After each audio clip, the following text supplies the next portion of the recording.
Stanford University.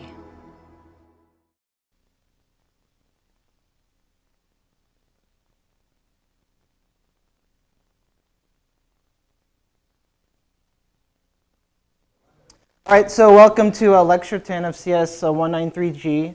Today we have another guest lecturer. I'm pleased to introduce Jonathan Cohen from NVIDIA Research, here to talk to us today about solving PDEs on CUDA.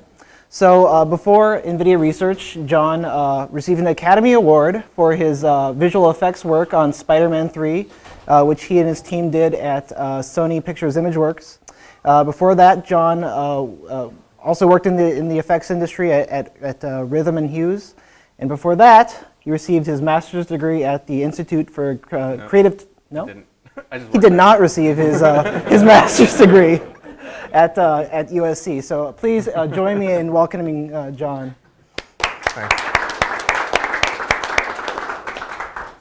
And since this is going to be on the internet, I hate to correct you for another thing, but the Academy Award was actually at Rhythm and Hughes. It wasn't for Spider-Man 3.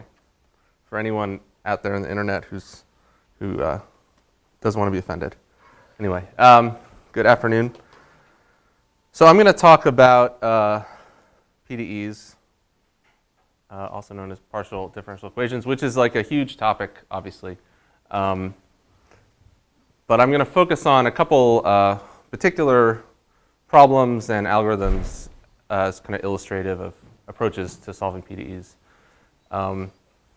Like a lot of things, I think in this course, there's kind of general parallel programming, general parallel algorithms, and then CUDA is a very nice platform for exploring or implementing these parallel methods. So hopefully this is kind of interesting as like an approach for solving practical problems using parallel methods, and then also to demonstrate how you can use CUDA in real world problems. This is supposed to be like an interactive learning kind of thing, so stop me and ask questions. I gather the class is kind of, you guys all have a pretty wide range of backgrounds, and it's hard to write a set of slides that will like appeal and explain to everybody. So if there's things that you don't understand, please let me know, and I'm happy to go into more details. Yeah, so I'm going to focus on actually just the Poisson equation, or Poisson equations in this talk, which is a particular differential equation that shows up in lots and lots of areas in lots of different ways. And there's lots of different approaches for solving it. In general, though, it's a linear equation. And so typically to solve it, you have some kind of linear system to solve. So what I'm really going to talk about is how you solve these types of linear systems. I guess you could call this parallel approaches for solving linear systems. So let's dive in. So what is the Poisson equation? So I'm not going to assume any background here, but hopefully you guys know a little bit of calculus. So the classic Poisson equation is the Laplacian of something is equal to something else. So Laplacian is this differential operator. I'll explain what it is in a second. And these are defined over a scalar field. So think of an image. So at every point in the image, two-dimensional image, you have intensity, and you take this operator over this image, and it gives you a new image, right? And so the equation arises when you say, I know that if I apply the Laplacian to this thing, I know what the result is, so what was the input that produced this result, right?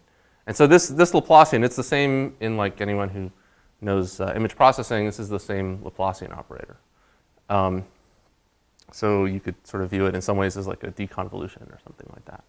And so this shows up in a million different areas all over computational physics, incompressible fluids, heat equations, electricity and magnetism. Equations that are similar to this show up in like quantum mechanics and just all over the place. So it's a really good kind of model problem to study. So what is the Laplacian? Laplacian is the sum of the second derivatives. So you have some field, and you can take the second derivative with respect to x, second derivative with respect to y, with respect to z, however many dimensions you have, and you add those all up. And so, right, we start with some scalar field. each of these second derivatives is a scalar term. We add them all up, we get another scalar term. So it takes one scalar field and returns another scalar field. So let's talk about how you would approximate this. Again, there's lots of approaches here, but this is sort of a vanilla approach, which is pretty common. So what is the second derivative of p with respect to x? Well, second derivative is the derivative of first derivatives, right? So let's say we have the derivative of p shifted over by x minus the derivative of p at x, and we divide that by the amount that we shifted, right? So this is the definition here of a derivative, but the thing I'm taking a derivative of is the derivative itself. Does that make sense? So this is kind of straightforward. Okay, so what does this look like? So let's go to the one-dimensional case. It's kind of simple. So let's say we have we have a scalar field, a one-dimensional scalar field, and we're just going to represent it in a really simple way as an array of values that I'm going to call p. So what would the Laplacian of this one-dimensional scalar field be at position 4? Well, first we need to take the first derivatives. So if you have kind of a regularly spaced set of values, the derivatives kind of naturally live at the halfway points. Right? So derivative is value here minus value there divided by the difference, the distance between them, right? So it kind of naturally sits halfway between these two things. So the derivative on the left would be p4 minus p3 divided by delta x, right? So that's going to be kind of where that red line is. The derivative on the right would be p5 minus p4 divided by x. Does that make sense? Straightforward. And so now we're just going to take the derivative of these two things, right? So it's going to be the purple minus the red divided by delta x, which is just this. And so real simple algebra, we have these delta x's and we can combine them. And if you work this out, take you a minute, you just get this equation. So it's 1 divided by delta x squared. And then we have this pattern where we're going to take 1 of p3, 2 of p4, or minus 2 of p4, and 1 of p5.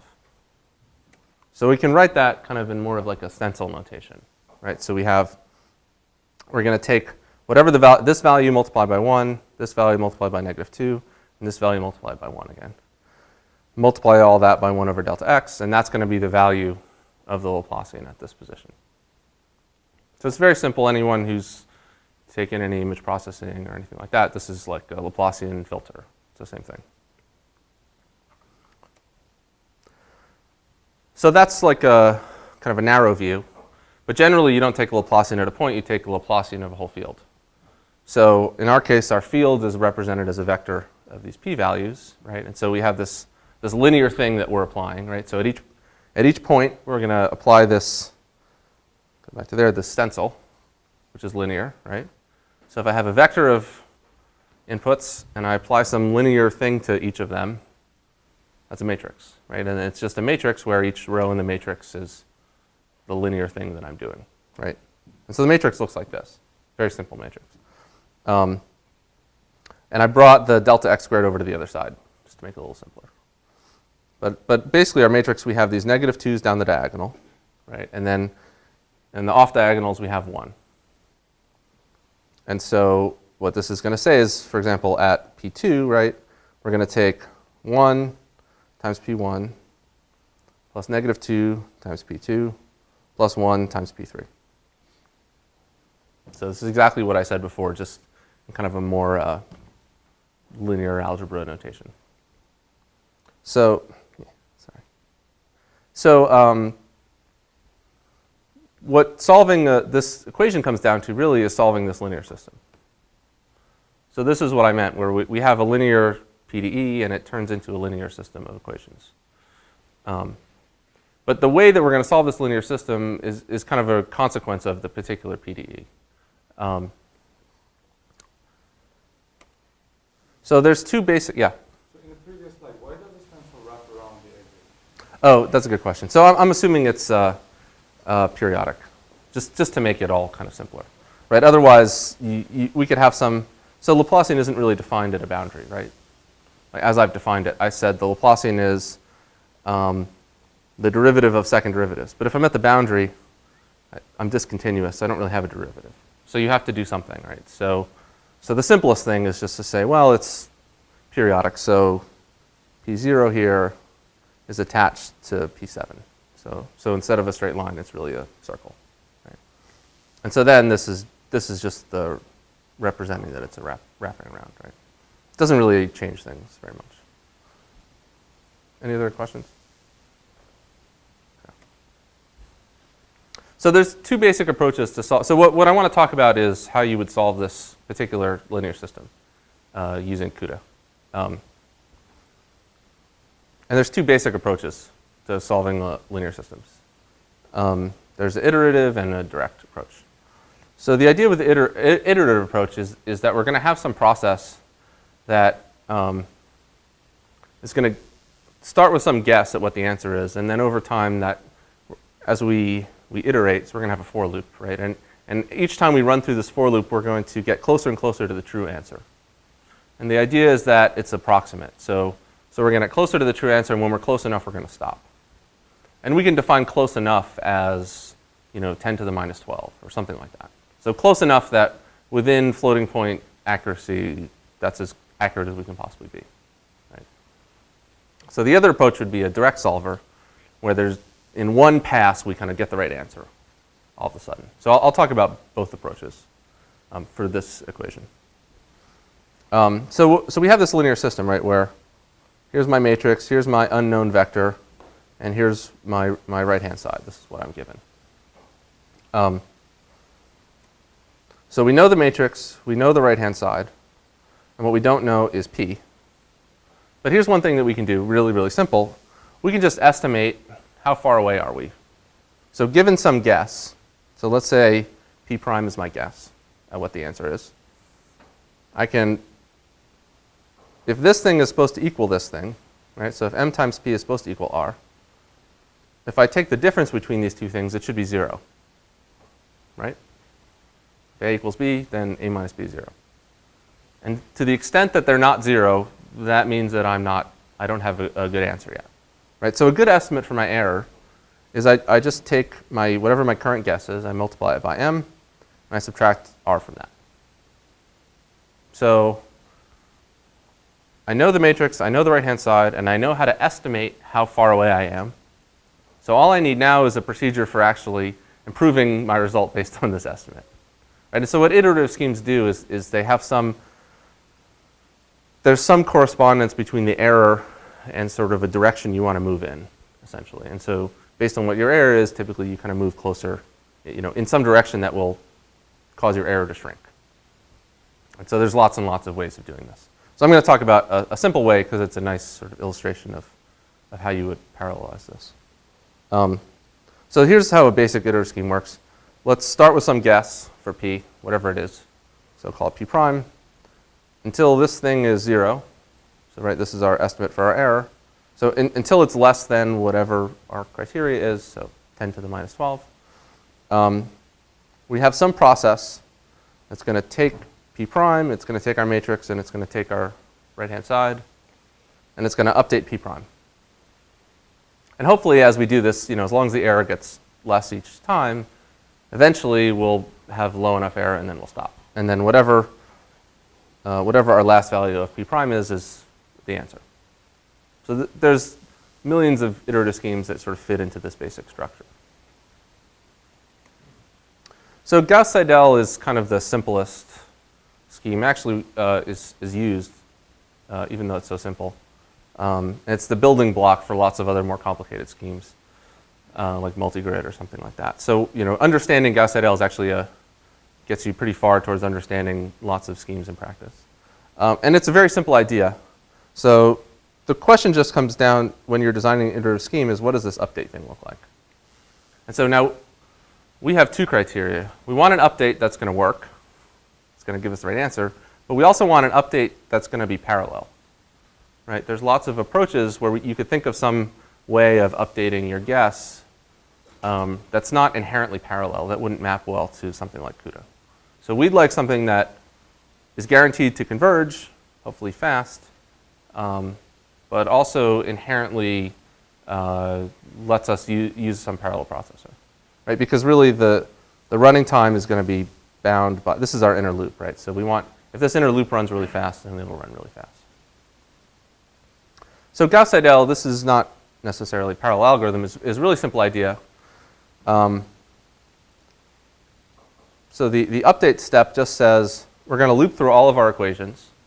So in the example I showed you, we have a linear system of 8 equations, right? 8 coupled equations. We're going to loop through them one at a time. We're going to assume that all of my answers and all the other equations are already correct. And assuming that I knew the results of the other 7 equations, I'm going to solve for my one equation. So basically, for each equation, we kind of move everything to the right-hand side, and we calculate what our value is, assuming everything else was correct.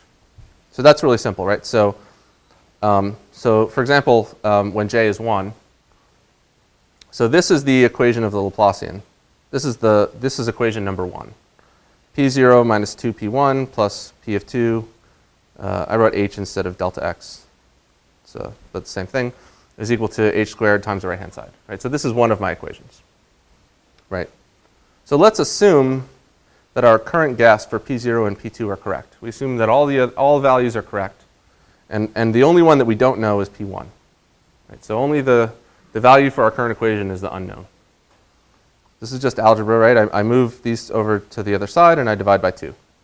So this gives me a rule for updating p1, assuming I knew what everything else was. I don't, but that's okay. And so Gauss Seidel relaxation scheme, you just keep doing this. So for every equation in order, you just update all of them. And you can show, I'm not going to do that, but you can show that this actually will eventually converge to the right answer. So this is kind of the simplest iterative scheme you can imagine. Yeah? That's, is that always stable?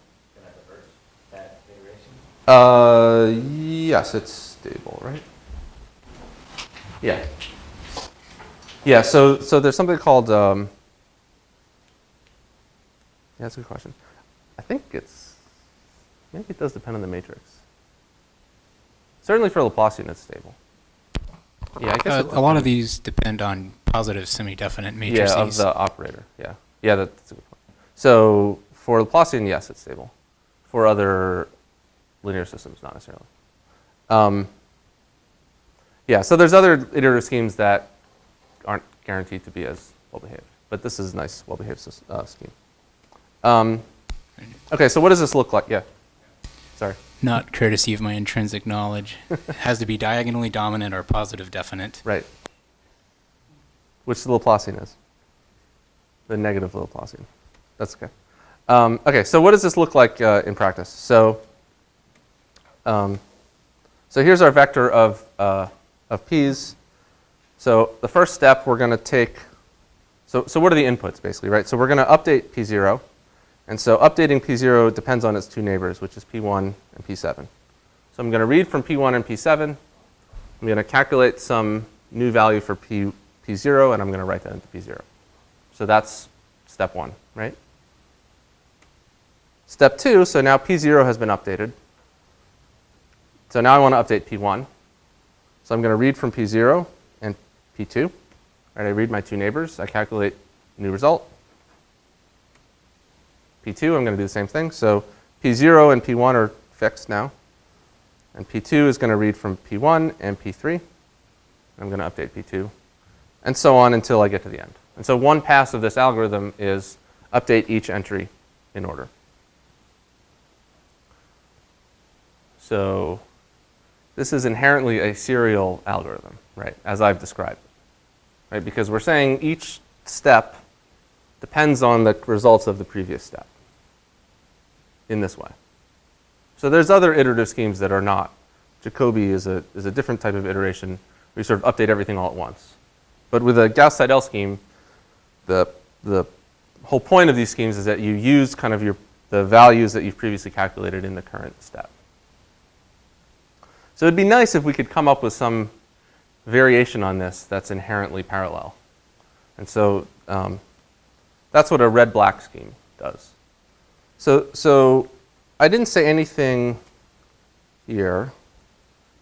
Well, as I wrote this algorithm out, I'm saying we're going to iterate from j equals 1 to n in order, updating our equations, right? And I showed that here.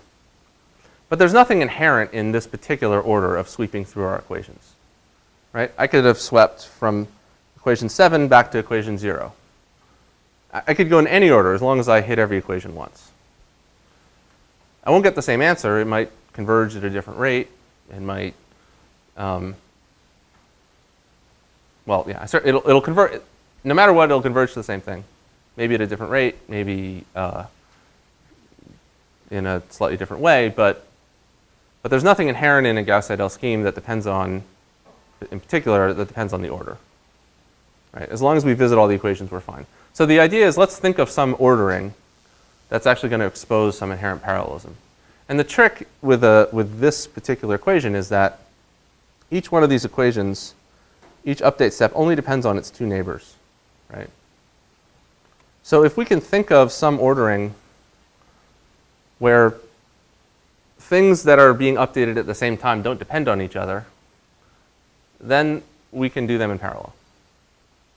So in particular, let's think of all the odd equations and all the even equations. Right? So each odd equation depends on its two neighbors, which are even. Right? So equation 3 depends on 3 depends on 2 and 4. 5 depends on 6 and 4 and 6, etc. Odd equations depend on even equations, and even equations depend on odd equations, right? But one odd equation doesn't depend on any other odd equations, right? And so what a red-black ordering says is, let's say the order that we're going to visit is first all the evens and then all the odds, and that's going to be our serial order, right? But inherent in this ordering is the fact that all of these even equations are actually independent. And so independent means we can do them in parallel, right? So instead of going through serially updating each equation, we'll update all the odd equations, and then we'll update all the even equations. And this is still a Gauss Seidel scheme. We've just chosen one particular ordering that exposes some inherent parallelism that was already there, right? And it actually works specifically because this is a Laplacian. And it's specifically because in the discretization we've chosen, we only depend on our two neighbors. So this wouldn't work with like a general matrix. Right?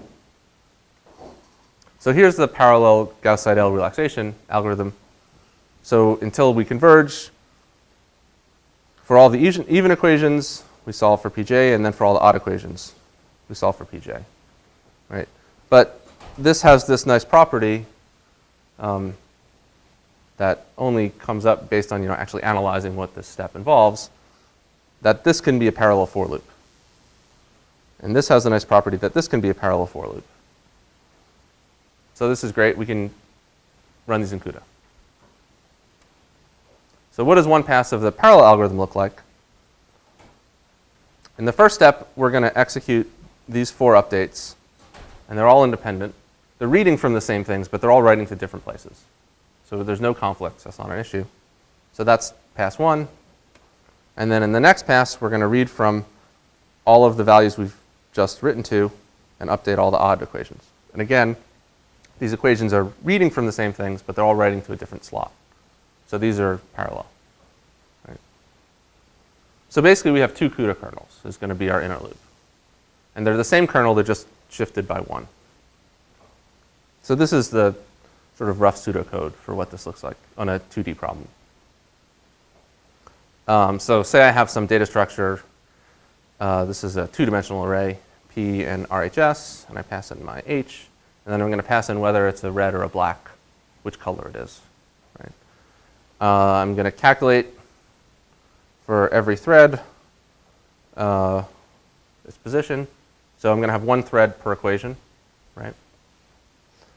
This is the part that's a little, you have to think about what this means. So I'm only doing the even or odd equations. And think of it, in 2 dimensions, it's a checkerboard pattern. Right? In 1 dimension, it's just even odd. In 2 dimension, it's sort of this tiled thing. And in 3 dimensions, it sort of generalizes. So basically, I'm going to visit every other grid cell. So I take my I index and I multiply by 2.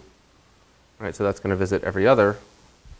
And then based on whether I'm an even or an odd row, I need to shift over by 1 or not. Right, so that's going to give me a checkerboard pattern. And I'm actually going to launch, I should have written that down here, I didn't. I'm going to launch half as many threads as grid cells. Right, so if I have like a 10 by 10 array, I launch 5 by 10 threads, because the threads then, this multiplying by 2 here, the threads kind of spread out, right? So now I have my I and my j. This is real easy. I turn that into an index, multiply by the strides. And then it's, this is actually, should be divided by 4. This is just the update equation in 2 dimensions instead of 1 dimension with the wrong constant there. And that's it. So it's very simple. Yeah?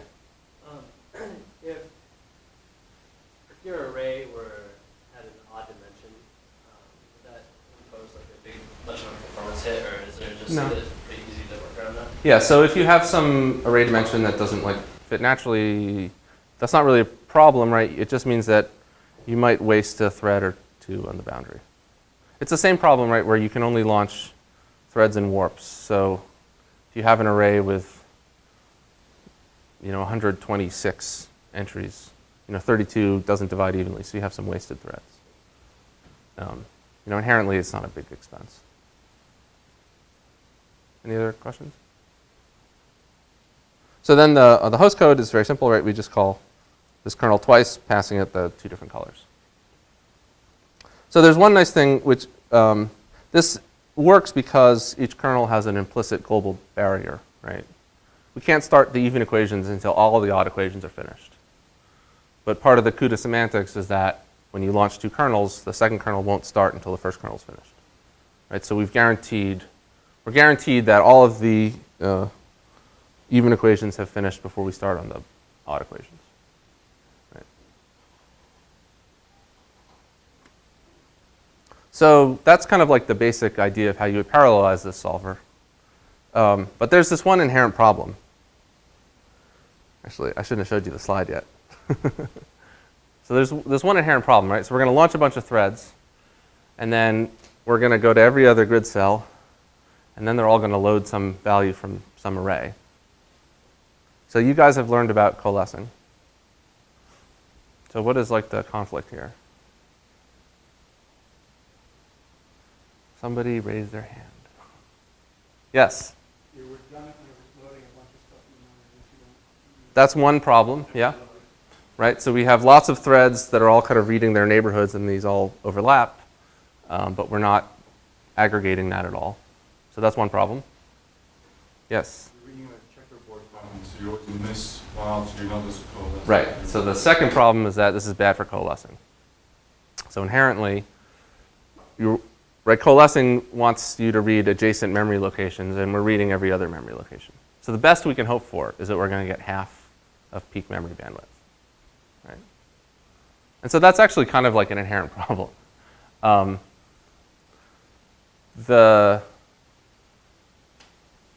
You can do some like complicated caching schemes to kind of stream through memory a little more efficiently.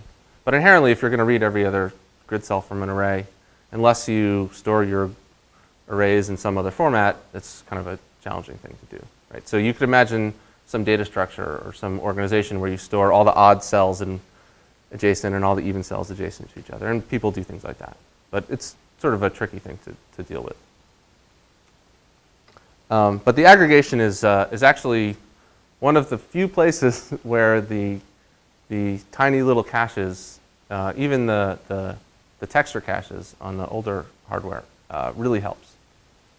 So we have these very small caches, right? They have a pretty, I don't remember, 6 bytes per thread or something like that at full occupancy. Tiny, tiny, tiny footprint per thread, right? But this is exactly the case where they help. So let's say we have a blue thread and we have a green thread, and so they're in the same warp, right? So my blue thread is going to read my 4 neighbors. So it's going to read left, up, right, down, say. My green thread is going to read left, up, right, down. Within a very small number of cycles of each other, they're going to be reading the same values from memory, right? So each load isn't going to be coalesced. And so the blue guy is going to read this 1/3, whereas the green guy is going to read it first, right? But the lifetime in the cache, this P2 value only needs to live in that cache for just a few cycles. Right? And so having this tiny cache actually is enough in this case to give you a really big boost. So even on GT200, just using the texture cache to pull in these values gives you about a 2x performance increase for almost no code. And on Fermi, you don't need to use texture cache. The Fermi L1 caches are enough that you get more than 2x over GT200. Yeah? I don't see how you can guarantee it stays in the cache before it gets flushed in between those two threads. You can't guarantee it. But if you look at the actual hit rates, they're quite high. So you don't have explicit control in CUDA. You don't have explicit control over the cache, right? You don't have control over the scheduler. So the hardware is going to launch these threads, and between when the first load and the third loads happen, those threads could all stall and they could all be sitting somewhere else doing nothing. You don't have any knowledge of that. So you're relying on the hardware doing something kind of reasonable. And I'm saying in this case, because the loads come so close together in time, the cache is actually large enough to mostly capture that reuse. Yeah. Yeah, it's one of these things where, so you can also use shared memory. So I've done lots of experiments where you try to think of like optimal shared memory schemes. And you have a really hard time beating what the cache does, in fact. You can do it, but it's really hard. So the amount of coding effort is totally not worth it. You can do a tiny bit of code and get a 2x performance, or you can do a lot of really complicated software managing of this cache and do a little better. But you're right, it's not like something where you have explicit control over which threads are running when and which cache lines they touch. It's a more sort of statistical thing. Yeah. Yeah, any other questions about this? Yeah. Can you describe the texture cache a little bit more? Is something that's like that happens automatically behind the scenes? Have you guys talked about that at all? I have some slides about it. We if you want tried me to avoid texture cache Fair enough. because Fermi with real L1 Yeah. cache is here. But we can talk about it kind of after class, or John can talk about it. Yeah, I have a couple slides. I can come back to it at the end if there's time. Not in this talk, but I do have some slides on it. Yeah, I mean, the Fermi L1 caches are kind of, and L2 caches kind of make it obsolete. I mean, they basically do the same thing, only better, since they have higher bandwidth. But it was kind of a hack on the older cards. Simplest way to think about it, it's a read-only cache, and instead of loading values using pointers, there's a function call called fetch. So you have some buffer, and you say, bind this to a texture, and instead of saying, fetch element 20 in an array, you say, fetch element 20 in this texture buffer. But it's almost exactly the same thing from a usage perspective. And there's like a couple calls you have to do beforehand to kind of set it all up on the host. But it's not very hard to do. And taking some code where you're loading things from memory and turning it into texture loads is really easy. And it also works with a red-black scheme because we know we're always reading from one set of values and writing to another, right? So the fact that the texture cache isn't coherent and all this kind of stuff actually doesn't matter at all, because we're always reading from texture, or reading from one thing and writing to another. We're never reading and writing to the same thing, specifically because it's a red-black scheme. So it actually works out very nicely. Any other questions about this before I go on? Okay. So this is I talked about regular grids. So there's lots of, I don't know if there's people in here in like engineering, you know more about this than me. There's lots of discretizations that are much more complicated. People don't use regular grids for a lot of problems anymore. Finite element, finite volume, tetrahedral meshes, triangle meshes, whatever. Basically, in a lot of cases, you still can define some kind of discretization of this Laplacian operator, and it'll look different depending on what scheme you do.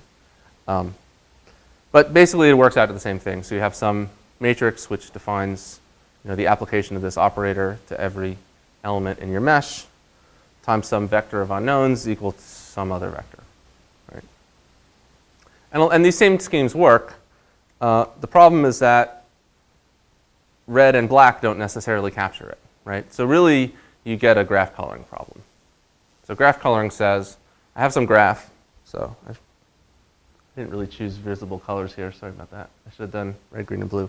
So we have a bunch of triangles here, and the rule is that no two adjacent triangles can be the same color. So come up with some coloring of this triangle mesh so that I don't have two orange triangles next to each other. All right, and then a Laplacian, I can partition it based on these colors. So I can update all of the greens, and I guarantee that I'm always reading from other colors and writing to green. Then I can update all the orange, and I can update all the blue. And again, within each color, I've guaranteed I have this parallelism. But there's a challenge here, right? If I have lots of colors, I don't have a lot of parallelism. And as I assume you guys have learned, CUDA works best when you have lots and lots of threads, right? So if I have a mesh and I have too many colors, I don't have enough threads within each of these kernels.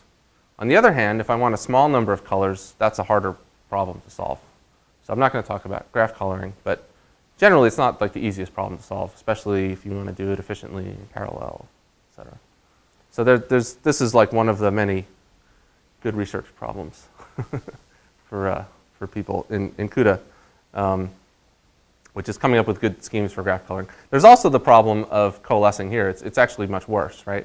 So say I want to update all the green equations. Now I have a really random access read pattern from these arrays. I'm reading and writing in kind of a random way, right?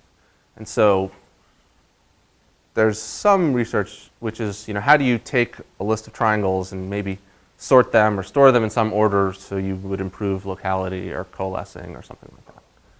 But that's actually kind of a tricky problem too. I'm not really going to talk about this. I just wanted to mention it. Any questions? Okay. So that's iterative, kind of a shallow introduction to iterative methods for a Poisson equation. So I want to talk about the other approach, which is direct methods. So let's look at this matrix again. So this is a one-dimensional Poisson problem. This matrix has a particular structure, right? In each row, there's only 3 entries that aren't 0. Everything else is zeros. When do I have until 5:30? Okay. Right. So there's a particular sparsity pattern to this matrix. And so we're going to come up with a particular way of solving this matrix that exploits this sparsity pattern. So the approach of a direct solver is, rather than some iterative procedure that's going to that will get us closer and closer to the actual answer, we'll come up with some algorithm, and in one pass we'll have the right answer. You can't always do this, right? This is very matrix dependent. But in the case of a one-dimensional Poisson problem, this matrix has this very nice structure, which is that it's mostly zeros. And the pieces that are non-zero are very well structured. And it's what's known as a tridiagonal matrix. So a tridiagonal matrix is one where you have non-zeros in the diagonal and then one above and one below. And this is like, because I have these periodic boundary conditions, I have these things here, but they don't really change the tridiagonal nature of this matrix, right? I think there's actually a technical term for matrix like this. It's not quite tridiagonal, but whatever. I don't remember what it's called. Tridiagonal matrices show up in lots and lots of things.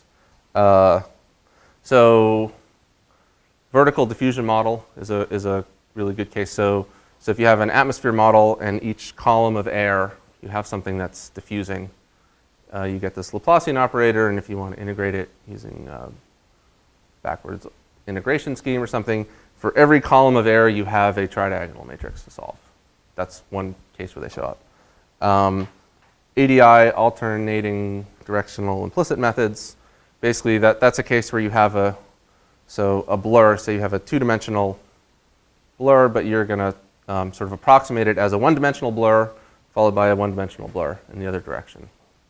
And there's lots of ADI-based type schemes. So there you get each one of these one-dimensional blurs, you end up with a tridiagonal matrix. So there's actually people are using this in video games recently to do defocus blur in real time, where you solve a bunch of tridiagonal matrices really fast using CUDA, actually.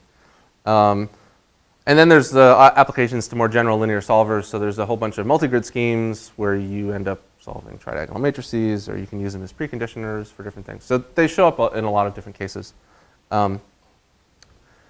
What you frequently end up with is not one big tridiagonal matrix, but lots of small tridiagonal matrices. So if you think of this case of so a blur, where I'm going to blur an x and then blur an y, basically for each row in my image, I have one matrix to solve. And then for each column in my image, I have one matrix to solve. So what's kind of more interesting than solving one big matrix is coming up with an algorithm for solving lots of small matrices in parallel. And in fact, you know, it's a pretty reasonable thing to say. Let's assume the matrix has no more than 512 elements. And so we can actually develop an algorithm that's going to run on each CTA. Right? Within a single thread block, that one thread block is going to solve a tridiagonal matrix by itself. So this is a really useful building block for lots and lots of things. So what is I think this is set to, yeah, I don't know how that got set. Try that again. Okay. So this is a prototypical tridiagonal system. So the serial method for solving these is really simple. It's just Gaussian elimination. So people remember this from introductory linear algebra. Remember in a system of linear equations, you can take any one linear equation, multiply it by something, and add it to any other linear equation. You can always do that, as long as you don't divide by 0. And that doesn't change the structure of the equations. Right? So we're going to use this tool to manipulate this. Oh, it's set to auto-animate. I better talk faster. So the first phase is called forward elimination. So we're going to, we'll take this first equation, divide it through by b1. So we're going to get 1 and some new thing there. We can subtract it from the second equation, and so on. And essentially, each one of these steps, we're eliminating one entry in the matrix. So now we have this zeros and then 2 non-zero diagonals. And now this last equation, we have 1 times x5 equals this thing, right? So that's trivial. So x5 is equal to this guy there. But now if we know what x5 is, now we can plug it into this equation, and we can solve for x4 and back up. And so we can do backward substitution. So this is like Gaussian elimination with a pivot, just applied to this particular case, right? So we kind of eliminate one term in our matrix. This is like what you do by hand, too, if you have 2x2 system of equations and you solve it by hand. It's the same thing, right? You eliminate things going down until you end up with a trivial equation, and then you substitute it back up. Very simple, inherently serial, right? Because each step of this algorithm assumes that we've either eliminated the previous unknowns or we've substituted as we're going back up. Right? So again, what we'd like to do is take the serial algorithm, but think of some sort of ordering or some way of attacking it that will expose some inherent parallelism. And the main idea is that the substitution step where we're kind of we're killing values in our matrix, we can do a bunch of them in parallel. And so what I'm going to show you is you can take one of these matrices and do a bunch of these operations in parallel, and it actually changes the structure of the matrix. It sort of reveals some parallelism. So remember, like I said, we can take any row, multiply it by a scalar, and add it to another row. So what's a good candidate here? So let's attack, I think it was the fourth equation there. Yeah. So let's take row 3 and row 5. And I've just chosen some. I'm assuming that I'm never dividing by 0, so you have to have a diagonally dominant matrix for this to work out, but that's fine. Usually you do for these kinds of equations. So let's choose a scalar value. Let's take A4 and divide it by B3 and negate that. So that's going to be my scalar value, and here I'm going to take C4 and divide it by B5 and negate that. So I'm going to take this row and multiply it by this thing. And I'm going to take this row and multiply it by this thing. Okay? So if I multiply this A3 by this guy, I'm going to get some new value. If I multiply B3 by this guy, what do I get? Negative A4, yeah. Make sure everyone's actually paying attention. And same down here, if I multiply this, this guy, when I get to this entry, when I multiply it by this, I'm going to get negative C4, right? So let's do that. So we've multiplied these through. Now remember, I can take any row and add it to any other row. So I'm going to take row 3 and add it to row 4, and then I'm going to take row 5 and add it to row 4. And so what's going to happen?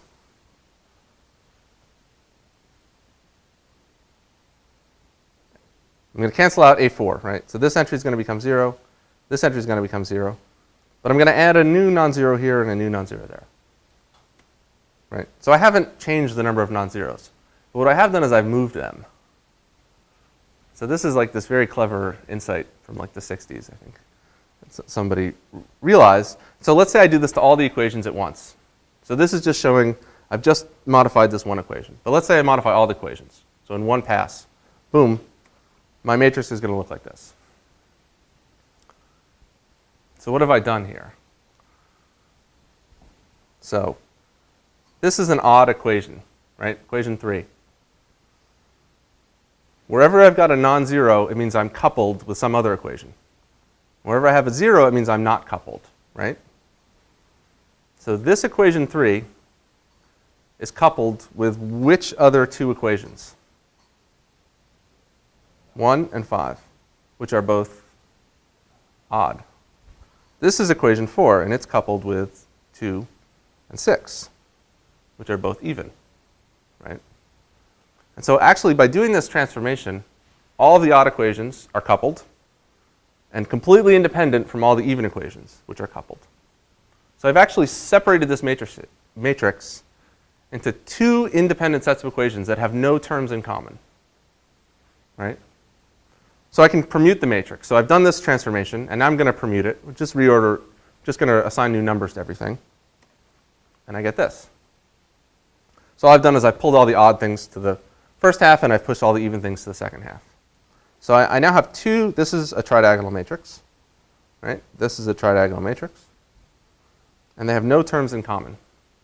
And so what does this mean? What can I do? I can solve them separately. I can solve them recursively, right? So I've defined this procedure that takes a square tridiagonal matrix and splits it into two entirely independent square tridiagonal matrices. And I can recursively apply this process, right? And so there's two things that I can do with this. So one thing is I can just apply this all the way down to the bottom. And essentially what I'm going to end up with is a diagonal matrix. Or the other thing is I can apply forward substitution and then backward substitution. I'll explain how these work. But the basic idea, so I've now defined this one operation, right, which is parallel, which takes a matrix and does this transformation to it. And this is the sort of pivot plus permute.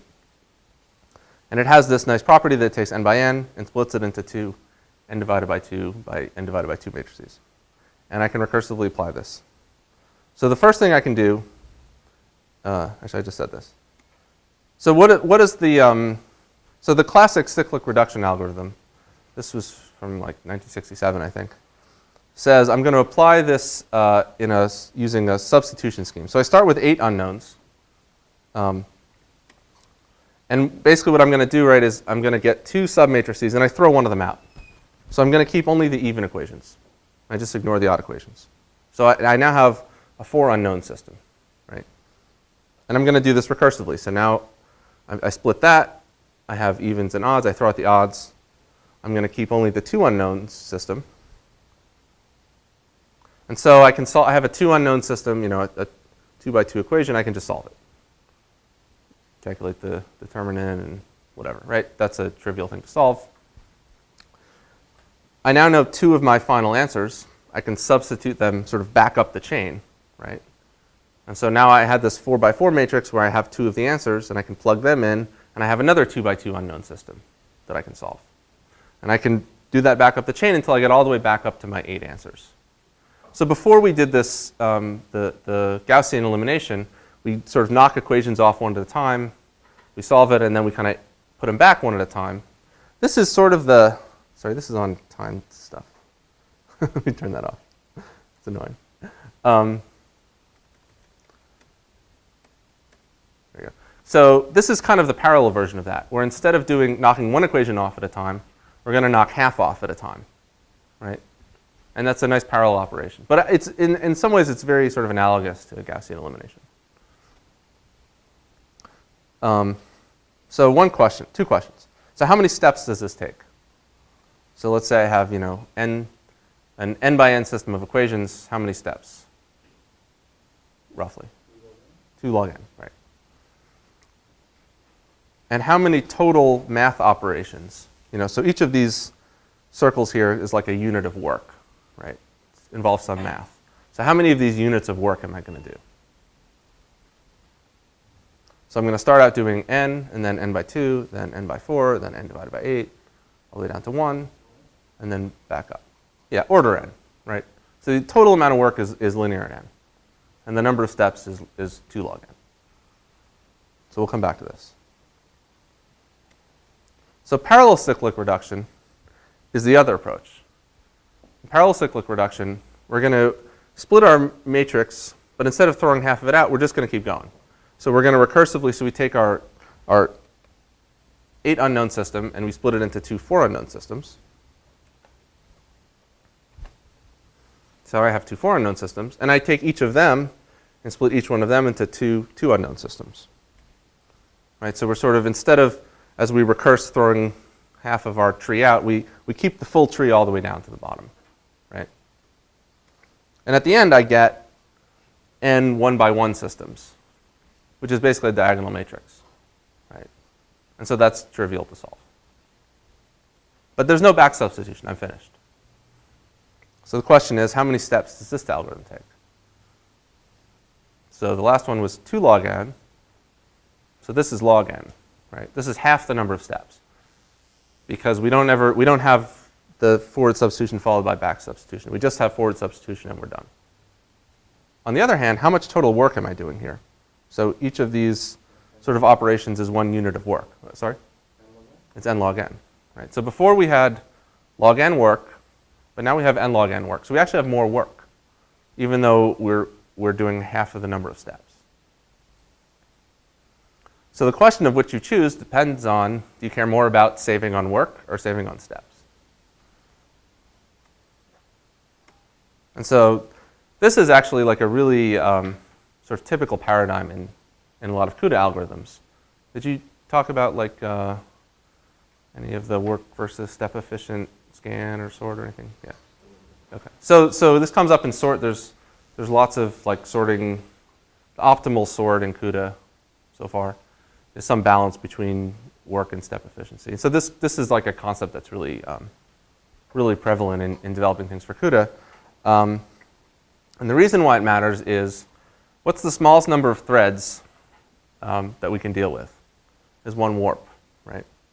So what happens if we narrow it down? So let me go back to this guy here. When we get down to this like 2 equation case, or realistically the 8 equation case, how much work are we actually doing? We only have 8 equations, but we still are wasting 32 threads.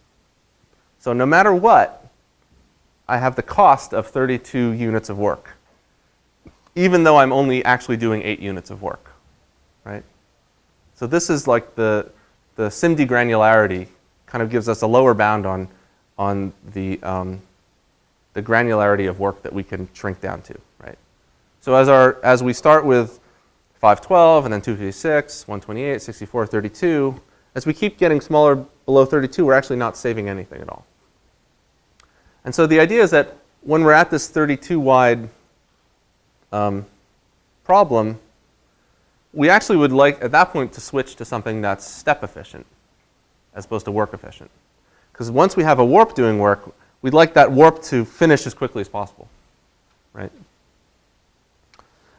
But we have this nice property that this is a totally recursive problem, right? So at each step of the algorithm, we have a matrix and we split it into 2 submatrices, and we can solve them however we want.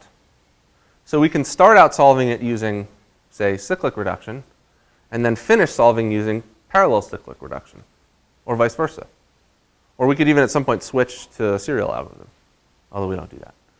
And so any algorithm you have, right, that can solve one of these systems, you could at any point stop and switch to. So this is really nice. So we have these 2 tools. We have this work efficient algorithm and the step efficient algorithm, and they're interchangeable. We can interleave them. And we have this nice case where we want to start out doing something that's work efficient, and then at some point we want to switch to something that's step efficient. And so this leads to like a hybrid algorithm, where we're going to switch in between. There's one other thing that I didn't mention, which is that it turns out cyclic reduction, any kind of reasonable implementation, has horrible bank conflict problems. You can kind of see why that is, right?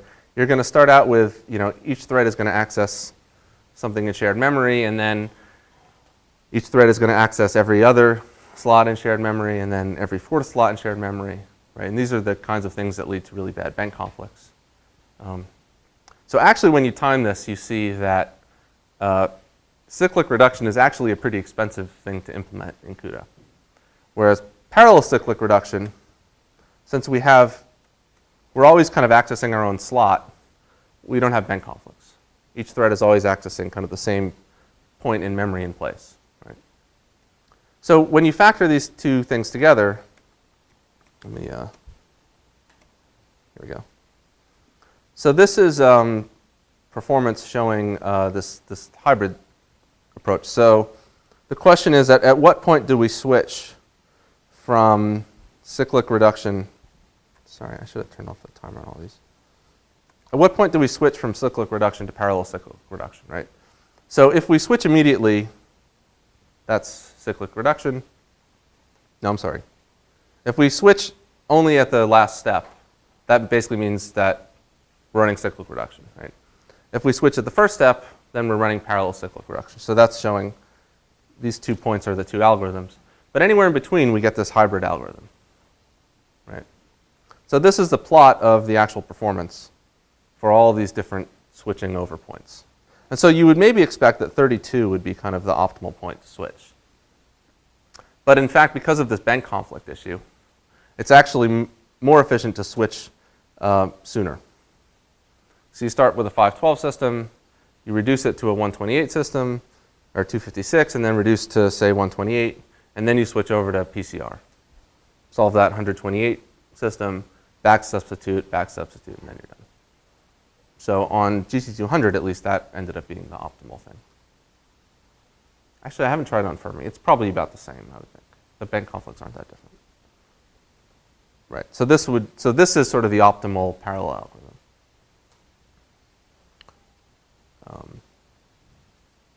Any questions about this? Yeah.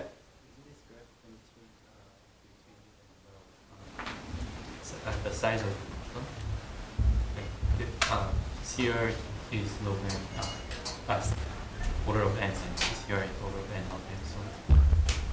So they're not, okay. So the question is, will this change as you change the size of the problem? So the number of steps in both cases, so it depends on what costs time, right? So the number of steps in both cases is log n. So asymptotically, they both have the same step count, right? The difference is what's the total number of math operations you need to perform, right?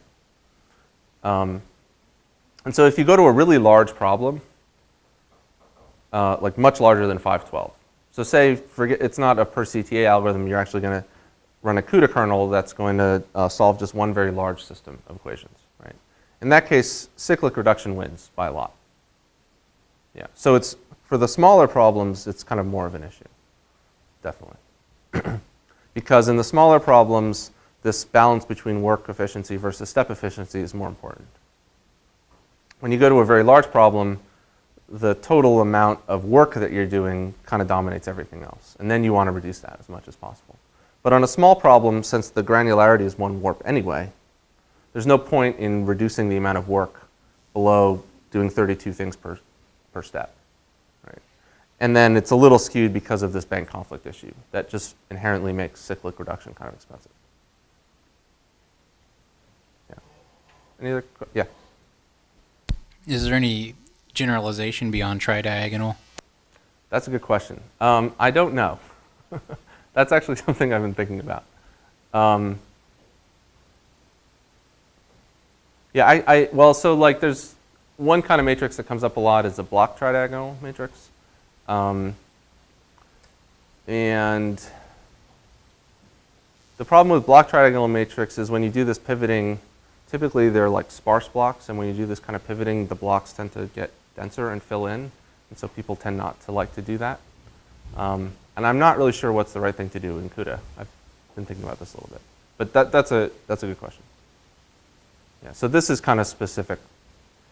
These algorithms are kind of specific to tridiagonal systems, definitely. Was that what you were asking about? Or? Yeah, I mean, well, the thing you start with is sparse anyway, so I mean, you just kind of shuffle the ordering within that sparse storage. You didn't allocate. Yeah. I presume there's no allocation for the Right. zeros in the matrix. Right.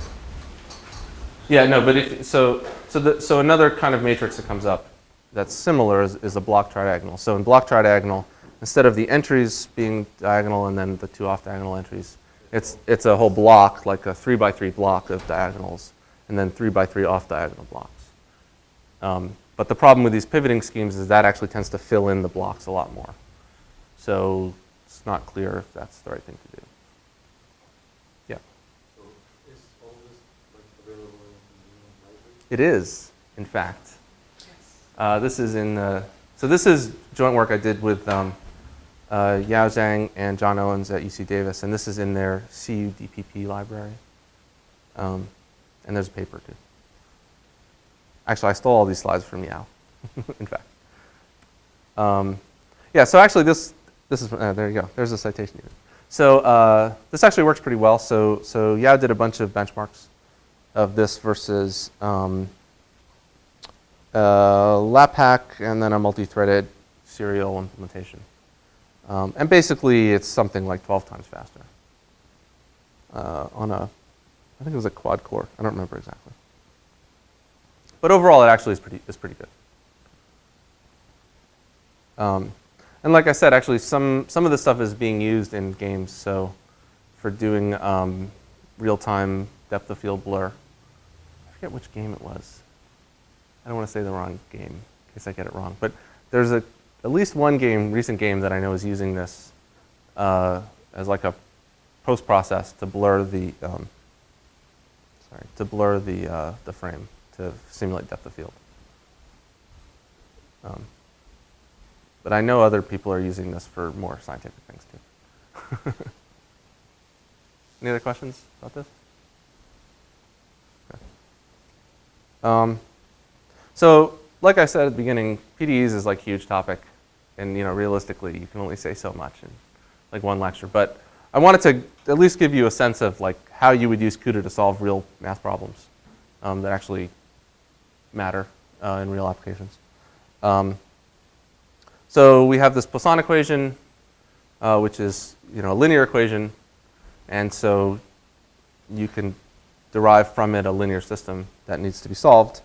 And then you have these two basic approaches, this iterative approach where you start with some guess and you refine it, and a direct approach where you somehow exploit the structure of your matrix to exactly solve it all at once.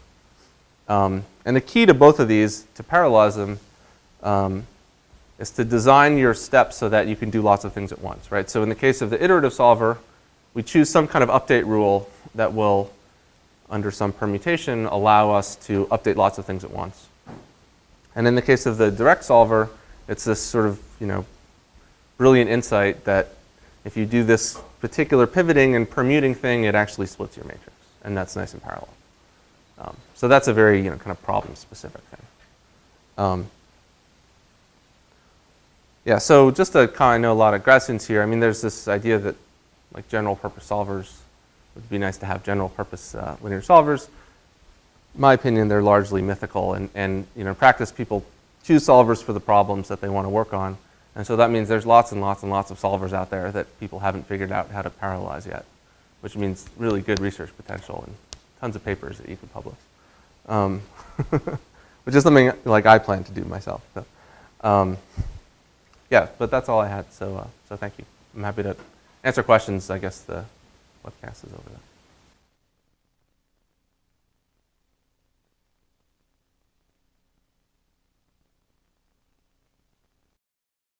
For more, please visit us at stanford.edu.